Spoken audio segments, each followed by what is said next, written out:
All right, good morning, guys, or good afternoon, depending on the time zone you're in. We are going to get started, and the purpose of today's presentation is to help you get started. With RStudio. I'm going to share my screen, so hopefully most of you guys have installed the RStudio on your laptop or desktop. So now, what we're going to do is we're going to look at the interface. Here is a console window, the window where you're going to type your commands. Here is an environment window. So every time when you declare a variable, or every time when you create a data frame, I'm going to go over it shortly, it's going to list in here. It's everything that's sitting in your memory, basically. History is a list of commands that you recently ran. Like you can see what I've been doing recently here. To clear the history, you would use the broom icon. And to clear a specific item in the history, you're just going to highlight this item and click on the X button. That would remove from the history, and you're going to hit yes to confirm.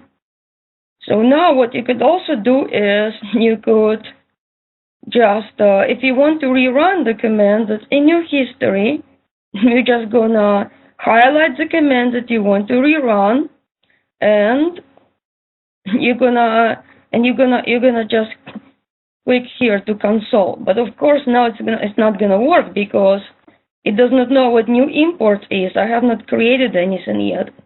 So here you've got several windows. Help is basically where you read the help page if you need to read more about the command and the input that the command takes. And there are some examples as well. Packages, basically all of the functions that you've been using, all of the commands are defined inside the libraries. And some libraries are built in, some libraries are not. And you're going to learn how to install a package shortly. So here basically are built in, and in the top sections are the ones that I ended up installing because I had to run a method or I had to run a command that's not part of the standard installation. Right. So now I'm going to go back as I need to introduce the concept of the working directory. So basically, whenever I'm trying to open a file or whenever I'm trying to save the file, RStudio will start looking from the directory that's set by default, working folder. What I could do is I could change it. So the way you can do it is you can type the command as you're going to see it in a week 2 handout, or what you could also do is you can go here, session, set working directory, choose directory right here. I do that, and then perhaps I want to set my working directory to the folder where I have my datasets right here. And I go select folder. Now what happens here? R runs this command for me on my behalf. RStudio ran this command. And when the command is executing, you're going to see a little stop sign in here. Now, notice that right here, it shows my current working directory. You're going to see it right here. To see the files in the working directory, you type this command, dir. Oops, see this? I made a little error. Okay, here. This gives me the list of files that I currently have in my working directory. So it's dir. Now, let's import the file. For this week assignment, you were using the dataset that came with installation, with RStudio installation. But For the next week assignment, you're going to use a data set that's not part of the RStudio installation. So what we can do is we can import data from the CSV file. We can write a command to do that, but I'm going to show you a little bit simpler way to do this. I go here, Tools, Import Data Set from Text File. Again, Tools, Import Data Set from Text File. So now notice that it's my starting folder because I wanted this to be set. I set it as a working directory. So when I want to import the data set, working directory is a folder where my browse window will open, so to speak. So now I'm going to import this data set here, import 85. I'm going to hit open, and it's opening up this import data set window. Here, name, it's a name of, it's called the data frame. So it's an object in RStudio where my data will be loaded. So I'm going to delete the 85 part because I want to keep my name simple. Heading. What heading means is that, notice that right here, this is an input file format. This is a CSV. Here is a preview, what my data is going to look like when I import it. Now, here are my variable names. And when I set the heading equals yes, it means that I want to keep my variable names as is. See this first row? I want to keep it as is. All right? So now, row names I'm going to keep automatic. I'm going to keep the separator as comma, because if you notice here, my values are delimited by comma. Now, this is important. NA stands for a missing value, which means that my variable does not have a value for the specific row. And missing value is NA. So I'm going to go ahead and I'm going to hit import. Now, what does that do? It shows me the commands that are ran on my behalf. Right here, import is a variable, and this is an assignment operator in R. So less than and dash is an assignment operator. Read.csv is a command you use to read the file. Now here, for the file path, right, it specifies the absolute path. You could also specify the relative path. Here you may have seen this command, view import. So import is the name of my data frame. I just called it import. View command will open my file in a preview. So here are my variables, remember? And here, every row is a data row. Okay, every row is a data row, corresponds to the specific car record. These are the variables that describe the car. Each car has a symbol in which is actually the risk level, car make, car fuel type, okay, number of doors, and so on. Now here, environment. Notice it was empty before. There was nothing. So right now it shows me that I have a new object called import, and the import has 205 observations, which is the number of rows, and 26 variables. So here I have the number of rows and the number of columns, right? So you can expand this just to see the structure. In R, we have different variable types. Some variables are numeric. Numeric variable is a continuous variable. For example, length. There is no predefined set of values. The value is a real number, right? It can be real number, it can be just a numeric, an integer, but there is no explicitly the minimum value, there is no explicitly the maximum value, right? Or there could be a maximum value, but the number of values in between is unknown, and if we don't have a set of predefined values, unlike we have right here, number of doors, it can be 2, it can be 4. This is called a factor.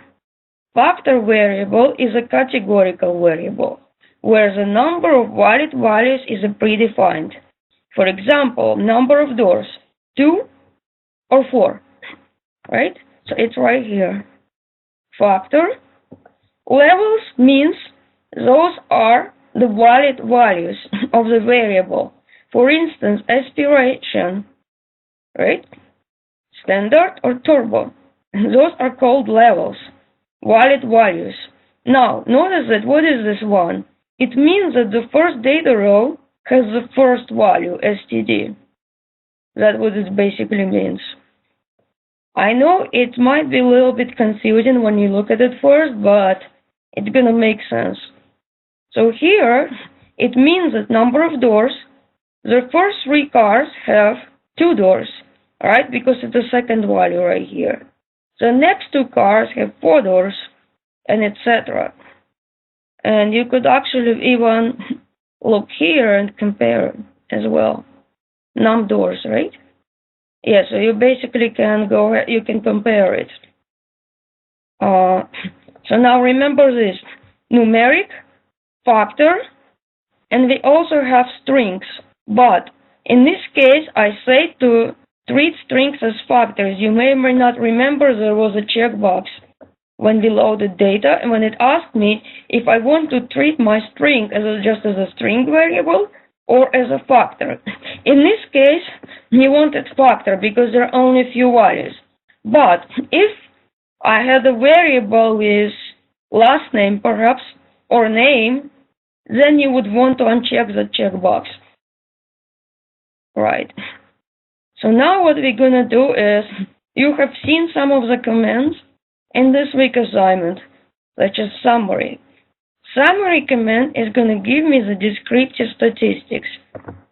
So I'm going to type summary, and here, as you notice that it gives me a little type ahead thing. So right now I'm not interested in anything, I just want summary. And I'm going to type import, which is my dataset name. I hit enter. So now what happens here? It gives me the list of my variables, and for each variable, it shows me the descriptive statistics. Now, look at it here, symboling. Well, here is a problem. I'm going to explain to you. Because the values should be from -2 to 3. That's a car risk level. Somehow, the value here was read as numeric instead of factor. I'm going to show you how to convert it shortly.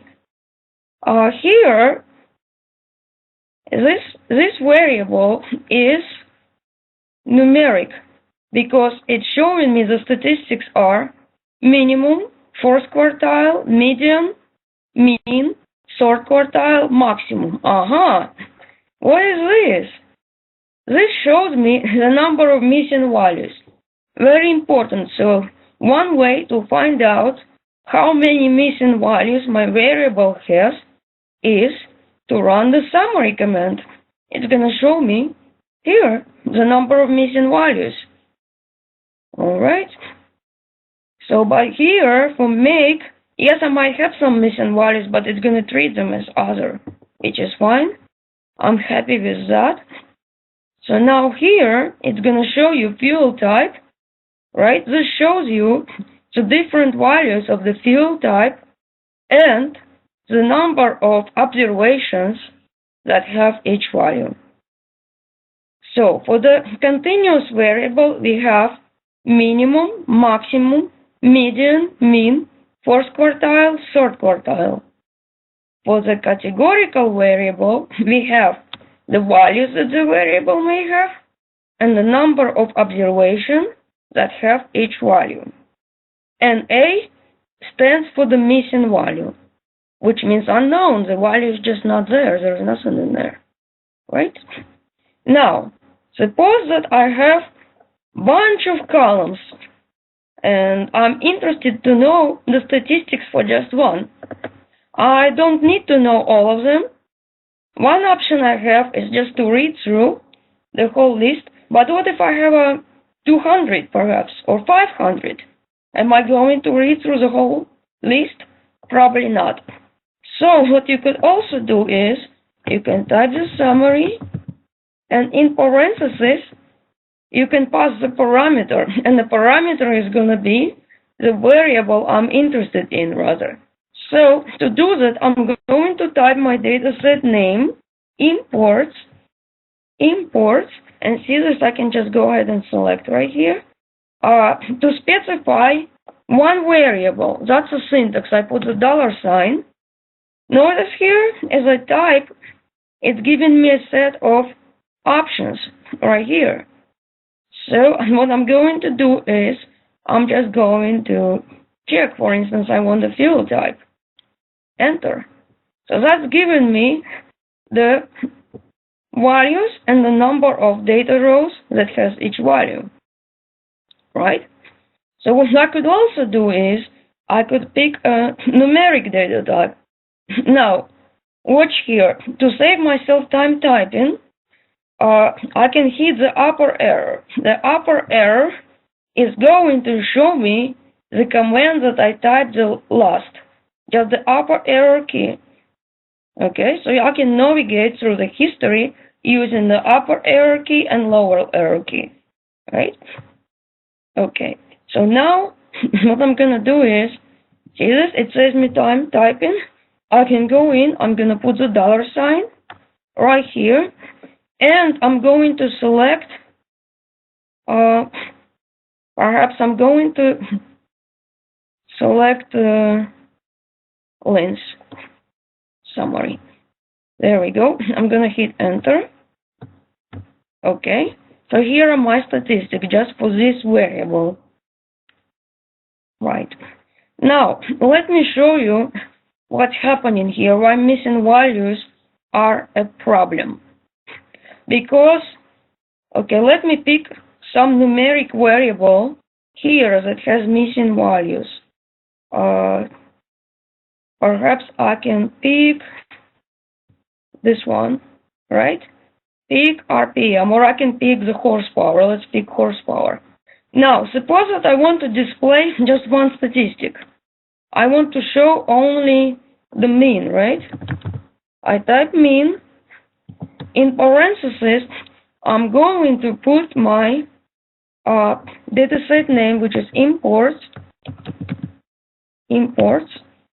Now I'm going to put the $sign, and I'm going to enter my variable, horsepower, right here.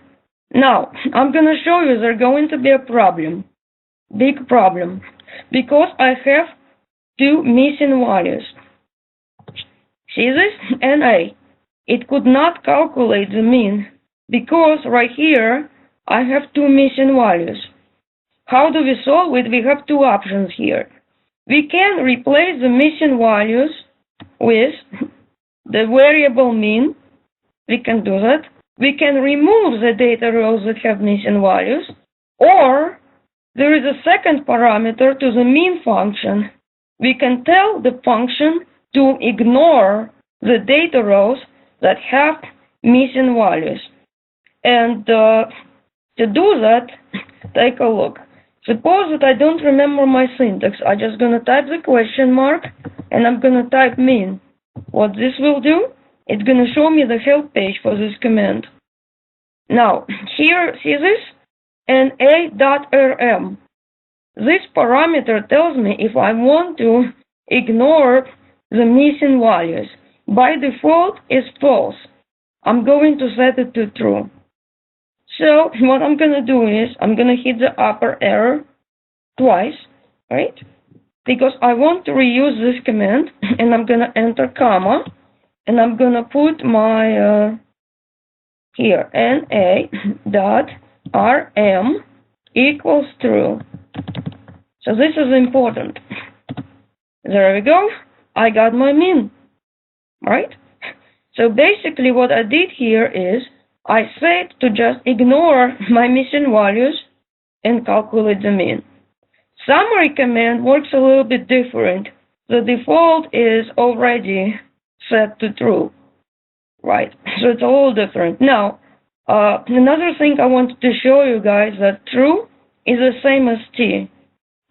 So here I can say this. There we go. As you keep working on assignments, you're gonna have more commands, and the commands might be getting a little bit more tricky, and some commands follow the sequence.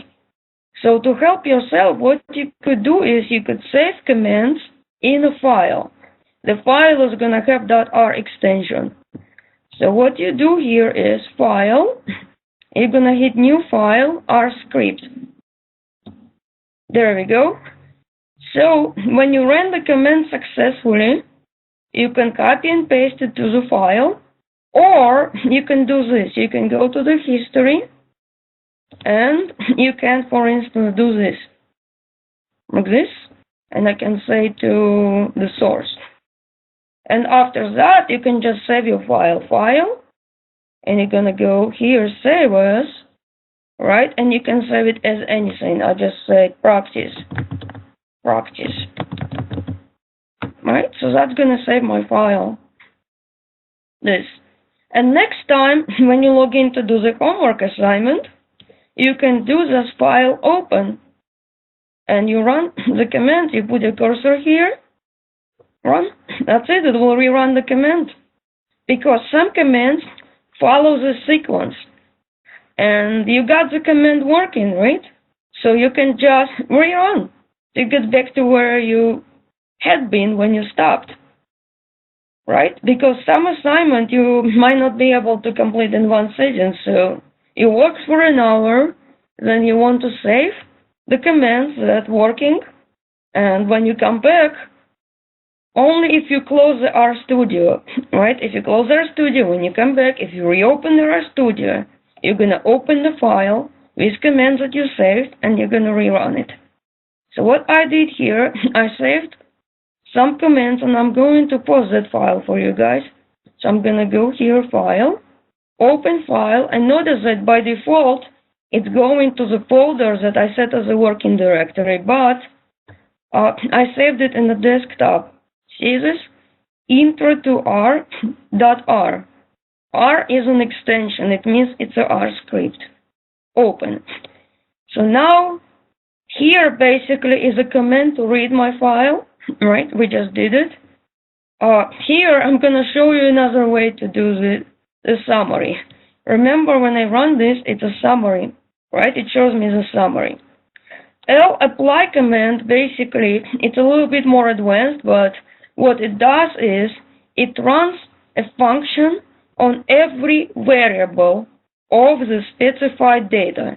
So what this is going to do is it's going to run the summary command on every single variable in my dataset. It's almost similar to what I have here, but the output is going to look a little bit different. So what I do here, I just put my cursor here and I hit run. And the reason I save this file is to save some time typing so that I can focus on showing how things work here. Run. There we go. So in R, there is more than one way to do something, right? So here, it's the same thing, right? The same output, but a little bit different layout, and I did it differently. Because what it's going to do is it's going to loop through all variables that I have, and it's going to apply the summary. It's the same thing to that running the summary command one variable at a time. It's just a shortcut, right? So now what you could also do is suppose that I want to find out how many rows and how many variables I have. One way to do that is go here, Environment, There we go. Or I can also do dimension command, dim, run. Okay, here it is. Now, another thing to point out, this is a comment.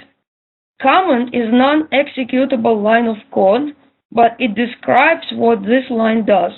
I just wrote it to make sure that it's clear and that everybody can follow, so to speak. Now, as you may or may not remember from this week's lecture, what's happening is that,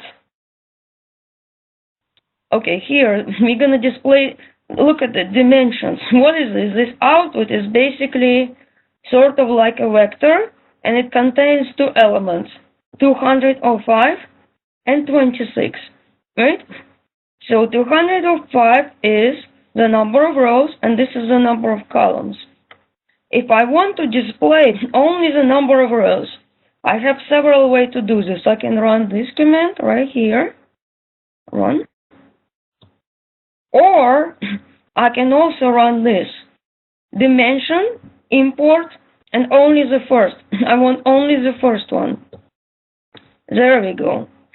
So there is more than one way to do the same task.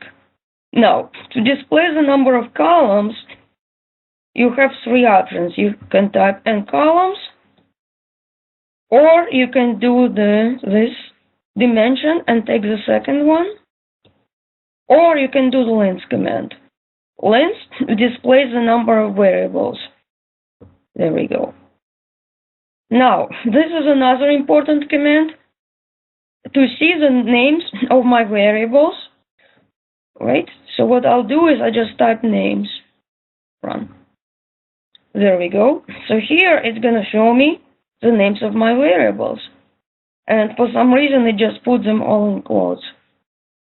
Now, here it's going to show the properties of my data frame. Oops, I should run, okay, here, attributes, like this. Okay, so here, this output is called a list because it's showing me a lot of information, so to speak.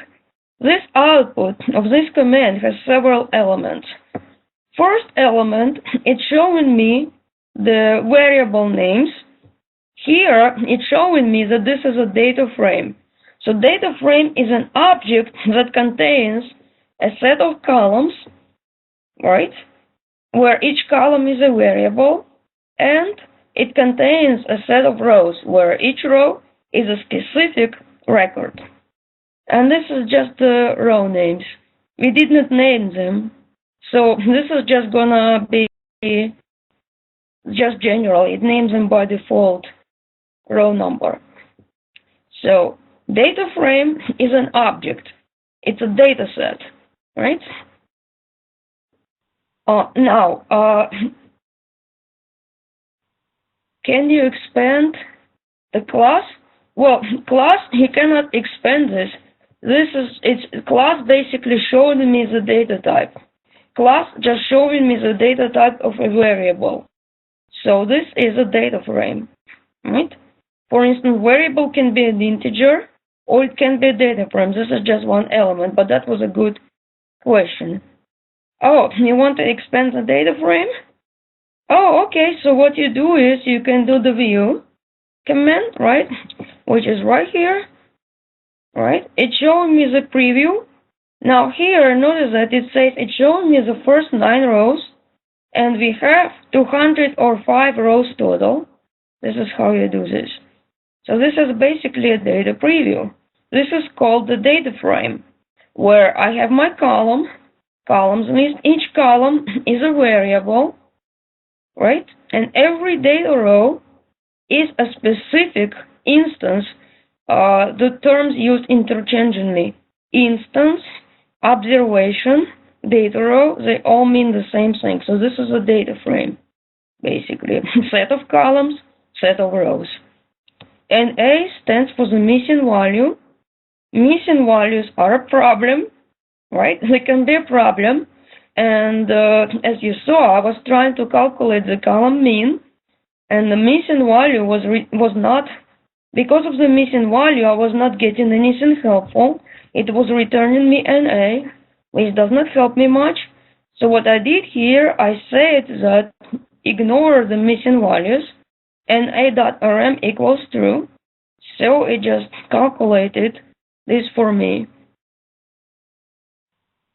Well, there are 26 variables, right? 26 columns. We have 26 columns and 205 rows in this data frame. Right here, it's just showing me dimensions. It does not show me what the data is. It's just showing me the size. DIM command shows me the size. That my data frame has 205 rows and 26 columns. I hope I answered the question. Let me know if I did not. This is just the size. But to preview the data, you can run view command, or you can also do the head command. Now here, head. What it does is, by default, it's going to show me the first 6 rows.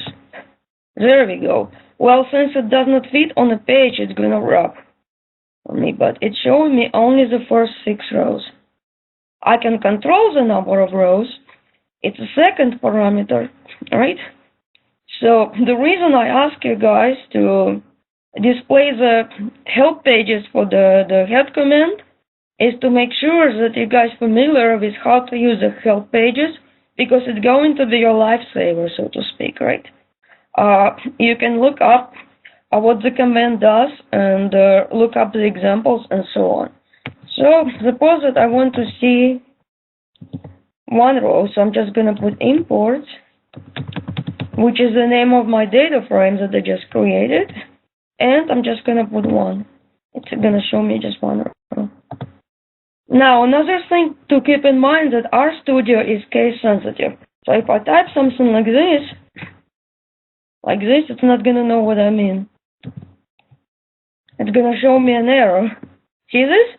Object not found. And the reason is, I never created the object with uppercase, with I in the uppercase. RStudio is case sensitive, right? Okay.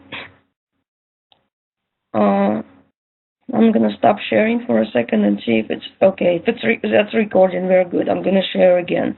I wanted to double check that the presentation is recording. I'm gonna share my screen again. Okay, good. Now, let me show you more useful commands. You can display the last 6 rows. That's gonna be tail, and I'm gonna put my data frame name. And if I don't specify right here, if I don't specify the number of rows, it's gonna show me 6 rows. But if I specify the number of rows, it's gonna show me whatever I specify. All right, and we're gonna go back now to this script here, intro to R, that I created. Now, here we can take the subset, right? The way we take the subset is we can specify there are 2 elements, right, in the brackets. We specify the number of rows and the number of columns that we are interested in. So, for example, if I do this imports, and I'm going to say this, okay. If I'm going to say, for instance, 2, it means, and if I'm going to say like this, it's going to show me, it's going to pick, what it did here, it picked the second element in the 3rd row. Yeah. So basically here you have the row, and here you specify the column. Sorry, so that's going to be the 2nd row, the 3rd element rather. 3 is a column number, and the 2 is the row number. But what if I want to select the first 5 rows? I just type imports, and I'm going to type, that's a notation. I put 1 through 5. And suppose that I still want to display the third variable. So I'll just put like this. There we go. So this is showing me, this one is showing me the first 5 cars that I have, and it puts them in a row because I just selected one variable here. What if I want to select all variables? I'm gonna do this. I'm gonna just leave this blank. If I leave this blank, it's gonna show me, it's gonna select all variables. There we go. So the first element is the number of rows, right? And the second element is the number of columns. What I could also do is I can select the first 5 columns, 1 through 5, right? There we go. But what if I'm interested in specific columns? See this? This is a list. C creates a list. So let me run, see what happens here. Okay, so what I did here, I created a new variable, new import, right? So this is my new variable. This is an assignment operator. This is a data frame name. Here I left blank and comma. This means that I want to pick up all rows. See, it creates a list. So here I'm creating the list of columns that I need. And I specify the column names in quotes. Give me just the price and a make. So see, this is very important. This is a list. It creates a list, right? So for example, something like this. See, if I put 1, 2, it's going to create this list, 1 and 2. Right? So this is a list. So here, basically, it picked up the price and a make. So what I could also do is I could just do head, and now I'm going to preview new imports. I'll just preview to see what happens. New imports, like this. See this? It picked up the price and it picked up the make, exactly what I wanted. And see, the thing is here, I'm not saying 5 columns, the first 5 columns. The columns might not necessarily be adjacent. So I just specify the list of columns that I want to display. Like this. See? Creates a list. This is very important. Right? So here I'm creating new data frame, assignment operator, the data frame name, blank, which means all rows. C, create a list, and here is the list of columns that I want to pick up. All right. Now let's scroll down. Okay. Missing values. We already went over this, but I'm going to repeat. Min, command. See this? Missing values are a problem. So now I said let's ignore it. Just run this. All right. So that worked. Is there anything? The sorting? We can do the sorting. We can do the sorting. Yeah, we'll do the sorting. To order, we'll do it. It's in there. Okay. So now, here, basically, what I can do is I can find out the troublemaker rows. So here, basically, is NA is going to, it's checking if the value is missing, right? So this is checking if the value is missing. And I want to display the data rows where the value is missing. So I just click this, run. So this showing me the data rows where the value of the horsepower is missing. I just want to know which rows are the culprits. So it's just showing me this. Right? So basically, look at this. Here is a condition. I want to select the rows that meet the condition. Here, it means I want to select all columns. Right? So this is what it does. is NA means missing, right? So now what we also can do is we can remove the missing values, and there are two ways to do this. I'm going to create a new variable called new import, right? Because I don't want to override my imports. If I make a mistake, I will have to load this all over again. Now, here, this complete cases means pick up the data rows that do not have any missing values. Complete cases will pick up the data rows that do not have any missing values for any variable. I do this, right? I'm going to run it. There we go. Or this is another option too.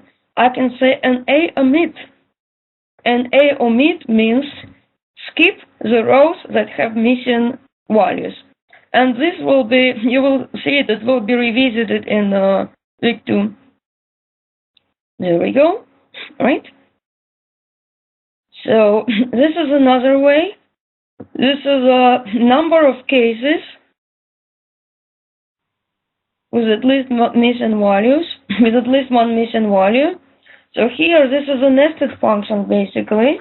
So here, this part, this piece right here, is going to pick up the rows that have at least missing value, because here I'm specifying a condition. So exclamation point means not.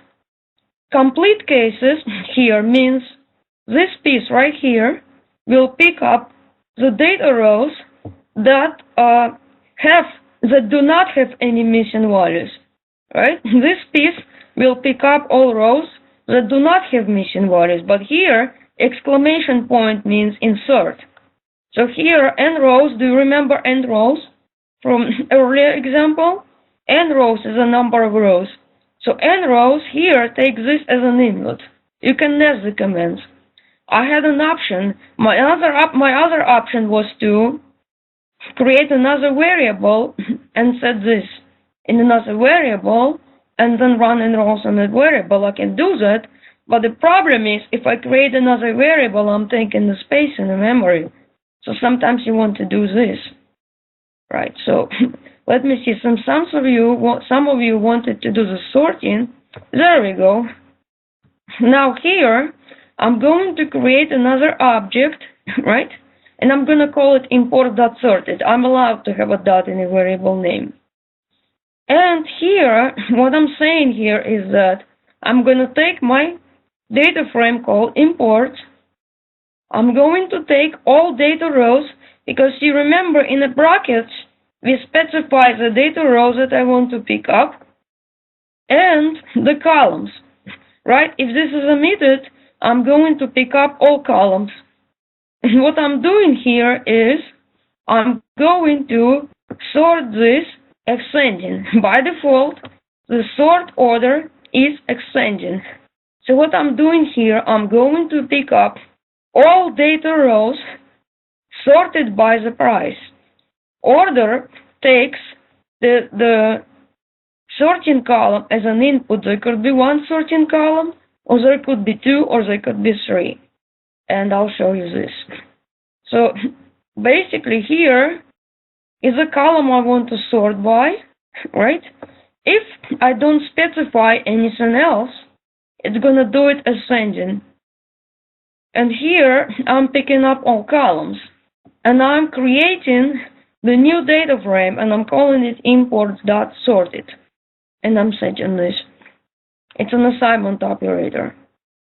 So what I'm going to do is I'm going to run this now. There we go. Now what I'm going to do is, how do I know that it was in fact sorted? I'll hit run. See this?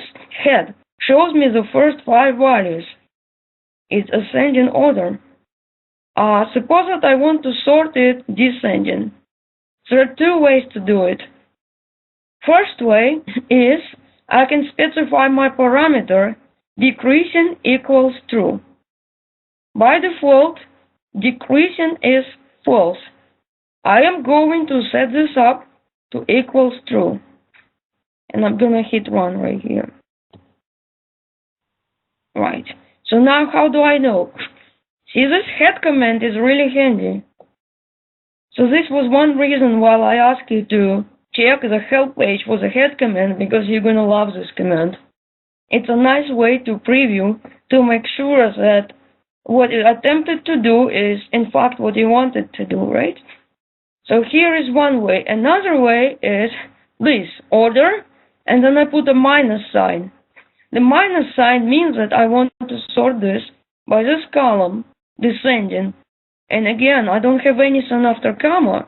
It means that I want to grab all columns. I want to grab all of them. And I'm going to hit run here.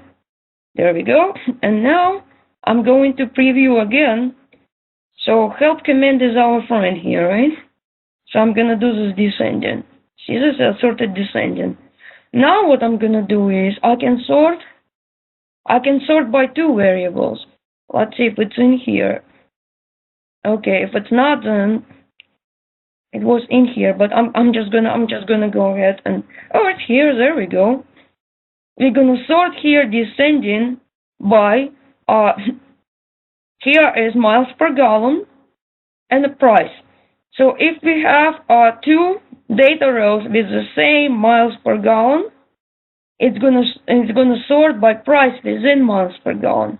I'm sorting by two columns, and I'm doing it descending because I have the minus sign in here, right?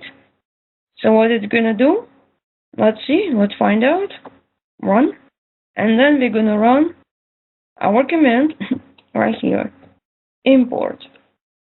So if you look at this, if you check out the price and the city miles per gallon, notice this, I have 38, and looks like it is sorting descending.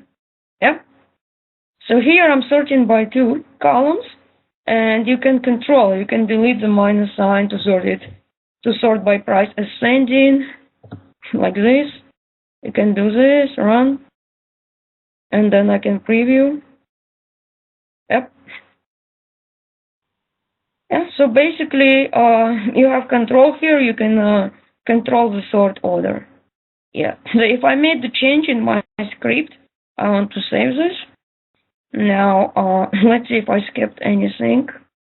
So we did this, right? We did number of cases with a missing value. That's great.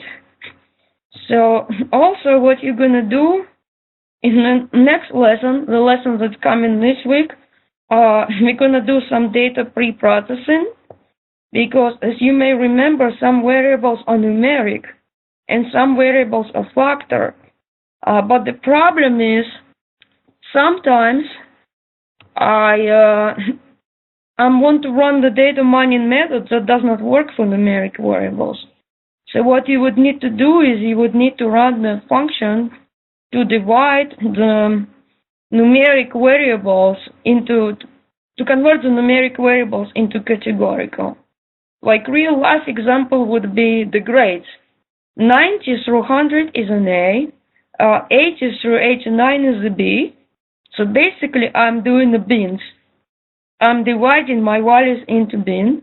But to do this, discretization function does not come with RStudio installation. So you would need to run the command to install packages, to install the package. I'm not going to do that. I'm going to type it in, but I'm not going to run it because I already have it installed. But on your laptop, you're going to run this, install packages, and it's going to be in a handout for this week, rules. And you're going to install another package called discretization. Right? So you're going to do that. And very important, when you do this, you're going to be prompted. If you want to install it to your local drive, just select yes. You're going to be prompted when you install the package for the first time, right? Because it's the first package that you install, you're going to be prompted. Just select yes if it happens. Because notice that I have some user library. This does not come with installation. If you want to run something that's not part of the installation, you want to install it, right? And also you need to load it into memory. Installation done once. As long as you use the same laptop, you're doing it once. but you have to load it into memory each time when you open the RStudio. So what I do here, one way to load it into memory is just find the package you want to load, and you hit the checkbox. It says loading. Now, this is a warning, that's fine. Well, basically what's going on is there is some dependencies. So a rules depends on something else, and it just gets loaded for you. What you could also do here, you can click here, it will open the help page for this package. And here it describes all of the commands in this package. And you're going to see this in week 2 and 3, in fact. You're going to see it in week 3. But for now, we're just going to do the discrete-ize here. And it's going to show us what this method does. And this method will divide the continuous values into bins. So what I'm going to do here is that I'm going to pick up something like width, right?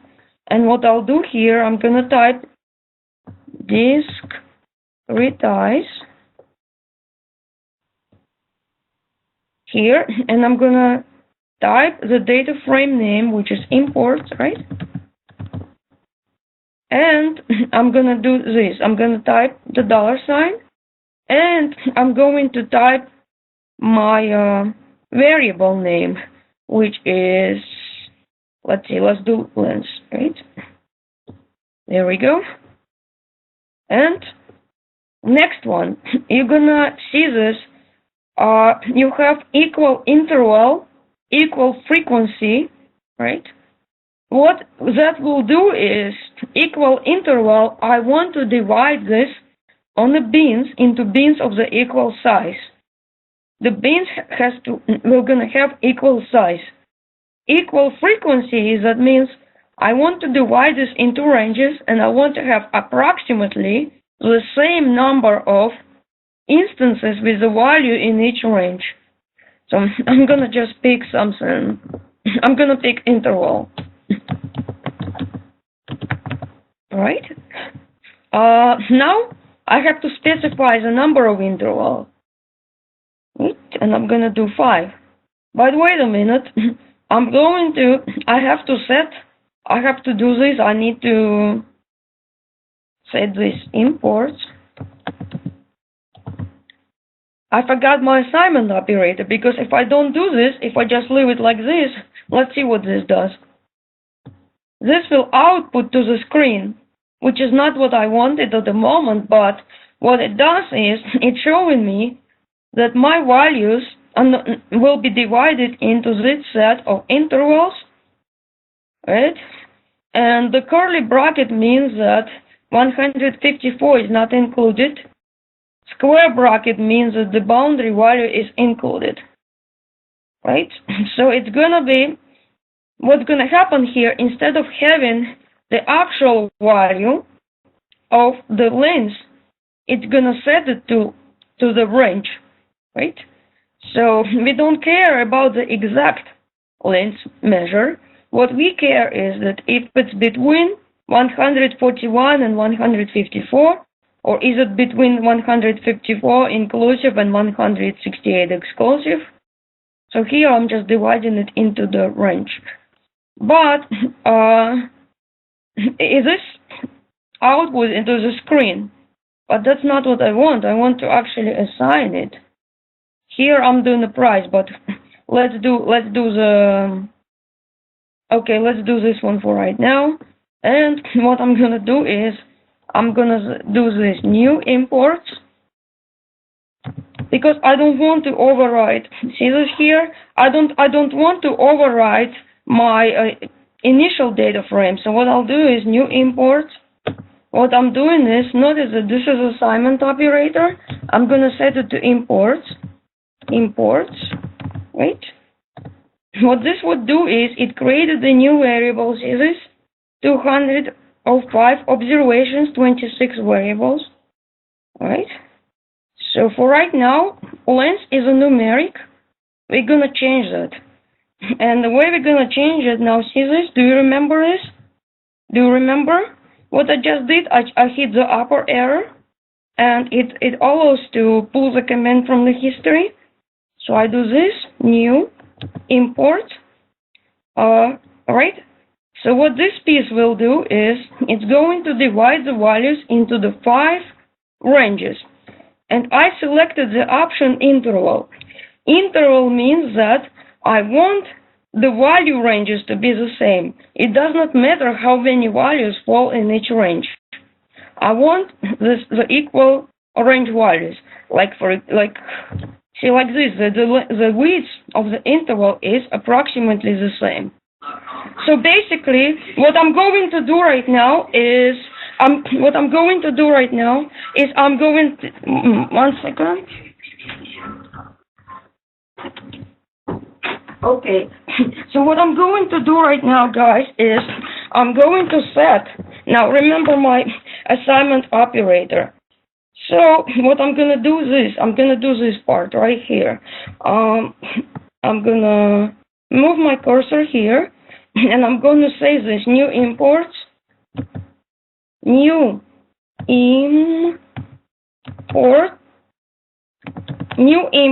and I'm going to say this, and I'm going to put my variable name, length, and I'm going to do this, like this. So what this is going to do is, it's going to set the length values to the value ranges. I'm changing the values of my length variable to the categorical. There we go. So now, if I run the summary command right here, summary, okay, I did the summary command, and now what I want to do is I'm going to run this on this variable, right? I can do this, Control C, Control V, and it shows me the value ranges and the number of instances that fall within each range. So notice that, see this problem? The problem is, so here I have 93, here I have 43, here I have 11, right? We have several options. We can do the equal frequency, and we could do the, we can do interval, we can do equal frequency, or we can specify our own boundaries. And this is going to be, all of this is going to be in a handout that you're going to receive for the next week. So what will happen next week is that you're going to do an exercise, and the data set is going to be similar. It's going to be called cars. You're going to do the exercise in a handout on the cars data. Then you're going to do the graded part, and the graded part is going to be on the credit approval data, right? So the second part will be graded, and the first part is just to get familiar with commands, right? Yeah. Oh, okay. What was the question? I did not. So let me see. Yeah, go ahead. When you had given this discretize, right, and the range is 141 to 154, and there's an interval of 5, how is it that is 6? Barely 2. 1, 2, 3, 5. This is a number of values. This is a number of cars. This is a number of cars that have lengths between 146 and 154. This is the statistics. This is a random summary command. What does discretize do? Does it not break it to intervals of 5? Yes, it broke the values into 5 intervals. There we go. These are my intervals. It broke my values into 5 intervals. But to validate if it did what I wanted to do, I just run the summary command. Do you remember the summary command? What it does is it displays the number of values in each range. Like if I run this summary, and if I do this on,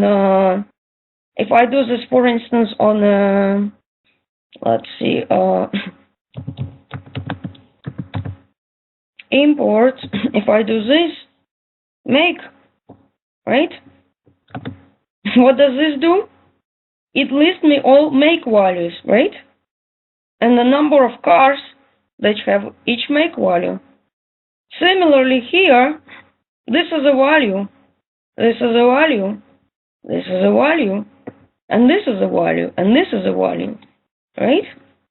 And here, it shows me the number of cars that have lengths between 141 and 154. Here is the number of cars that have lengths between 154 and 168. Here, it shows... Yeah. I got that. You got in 5 values for that. But from 141 to 154, the difference is 8, right? It's right. 12. It's 12 there. So but the interval between those values, 154 and 168. Okay. It is 10. But this is the number of cars. This is the number of cars in here that have this value. I got that. I got what it is. What I'm saying is, okay, the difference between 154 and 141, and the difference between 168 and 154. Oh, it's approximately. It's approximately equal. Approximately. Oh, they are not exact, is it? Oh, no, they're not exact. Excellent question. It's approximately. And also because, see this, 154 is excluded. See this? Yes. It's approximately. Okay, it's approximate. Because that is 7 in the very first one, and the second. So, and the second one, it is 8 plus 6, which is more. And the last one, it's 8 plus 5, which is 13. Yes, so, it's approximately. Because if I do this, let's see this. Let me do this new import. Let's see what happens. The only reason I asked that is... Yes. I'm glad you asked. I'm glad. This is an excellent question. This is excellent question. I would say approximately equal. Approximately. Okay, so let's do this quick here. And I'm going to say frequency, right? Frequency, I guess it's not perfect. It has to do with the implementation of this frequency. And now I'm going to do the summary.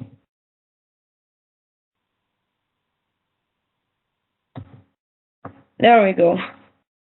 So this is going to try to do approximately equal frequency. This is exactly, I should say approximately equal. Excellent. This is an excellent question, guys. I love questions. But did I answer the question? Yeah, thank you, Elena. Oh, you're the most welcome. I call it customer service, so I love questions. And yeah, but this is excellent catch. It's not equal, but we would say approximately equal, right? So here it attempts to divide in approximately equal ranges. It does not matter how many values are in each range, right?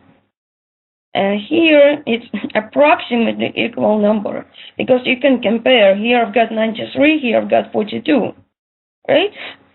So there are some differences here. And here you're gonna love this because it gives me examples, right? So some of these are complex, but don't worry about this for now. You're gonna get there. And another thing that you guys did, you did a plot, right, for this week. So, and you did histogram. Yeah. But another thing is, yes, this is a good question, but see, this is a little bit confusing. you can do something more meaningful. We can run this command right here. So here, what I'm doing is I'm running the frequency method. I am dividing the price into 5 intervals, but I don't want to see the value ranges. I want to put the labels. I want to call the first value range cheapest. I want to call the next one cheap, affordable, expensive, most expensive. So here, what I want to do is, I don't want to see these ranges like this. I can add the labels. Now here, C creates a list, right? So now I can do this summary, import, new import, sorry. New import, and the $sign, and then I'm gonna say the price. See this? I type, and it picks it up. There we go. So see this? Approximately, but in this case it's equal, so we're lucky, right? Yeah. So what you'll see is you're gonna see something on missing values this coming week. You're gonna see replacing the missing values with the mean, right? You're gonna see the sorting in the next assignment.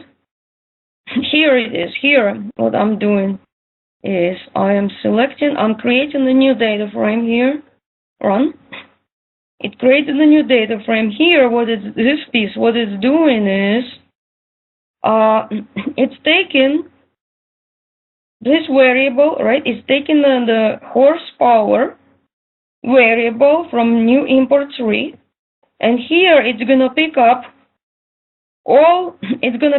the rows where the value is missing, and here it's gonna replace with the mean of that column. But the problem is, do you remember when we ran the mean? What it does? Because missing values are a problem when you run the mean. So here it's telling me to take the mean of this column and ignore the missing values. So here, this piece, if I just run this piece right here, Control C, and I'm gonna do this, Control V. This piece here just gives me the mean, an average. It gives me an average horsepower right here.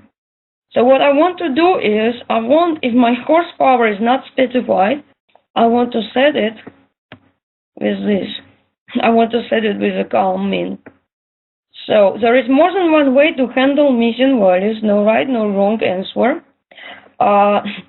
Suppose that, for instance, if half of my observation is missing the value in a column, I can just go ahead and remove the column, right? Or what I could also do is I could just, if only few instances are missing the value, I can just replace with a mean if the value is, if the variable rather is numeric. If the variable is categorical, I can create another value, which I could call other, for instance, right? No, neither. What we could also do is sometimes you can remove the whole observation, right? Like we did in there, omit, and a.omit. But the problem is we might end up losing data, depending on the number of rows that have missing values. Well, at times you want to remove if you have a data row where almost every value is missing. So there is no right or wrong answer as long as you explain it. So now we know that there is more than one way to approach the same problem, right? Now, so we covered this interface here, we covered the history right here. And what this broom will do, broom will remove everything from the history. To remove one command from the history, you just select that command and click this X. Here, basically, your files, and I just save commands in a file, because, for instance, when I get back to it, I want to rerun this. Now, if you notice here, this variable right here has a fixed set of values, right? It has a fixed set of values, but for some reason it got loaded as a numeric, which is fine for some data mining methods that don't work with a factor variable. But if your data mining methods, such as a priori rules that we're going to do in week 3, if it does not work for numeric variables, you would usually want to discretize, but discretization is not good for this variable because you have fixed set. So there is a command called factor, and let's see what it does. Factor command takes a variable as an input, and it's going to convert it to factor. It's going to convert it to factor. Yeah. And see this is factor, it's checking the data type. It's checking if the variable is a factor. Like this is dot factor import, and I'm going to do this symbol in, right? This is going to return false. False, because this is not a factor, right? So I can do the conversion. It would need to convert this. So let's see, new import, and I'm gonna set this symbol in, right? And I want to assign this to to factor. And then here I'm going to say this new import symbol. Oops. Control C, Control V. Let's see what it does. There we go. So see this, it changed to the factor.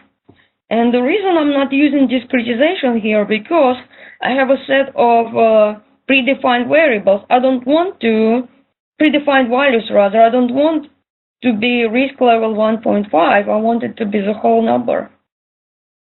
So you do this here. Again, it depends on the method you're running, right? Yeah. So let's see what questions we have. Questions.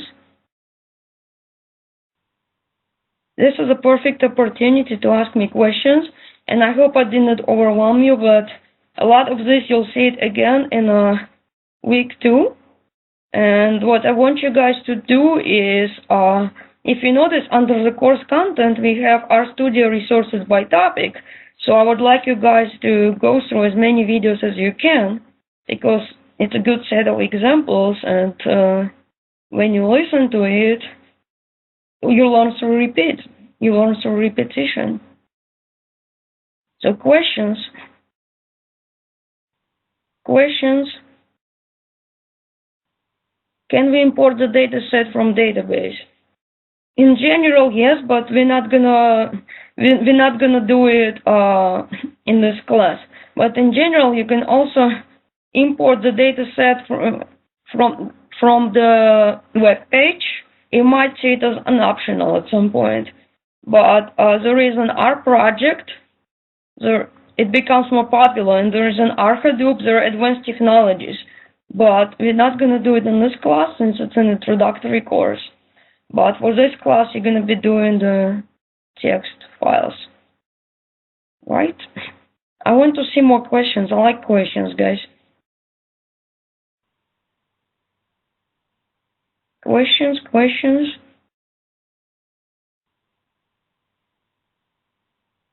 So remember, we have different data types, right? You will see it in the next week, this coming week.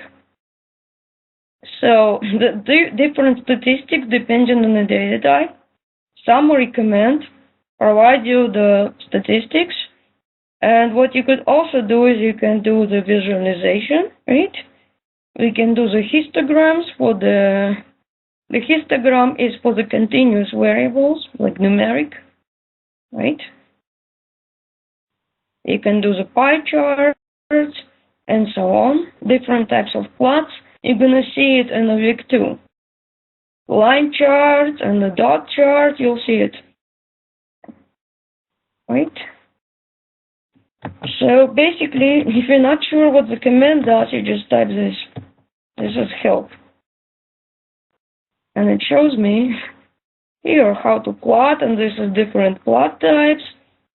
Yeah, you're going to see examples this coming week. And here is just showing me some examples as well. Yeah.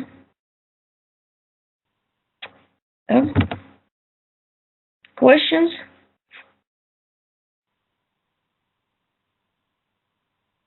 So was it helpful? Was the WebEx helpful? Yeah, it was very helpful. Yes, it was helpful. And we're going to have a recording. I'm glad that it's helpful.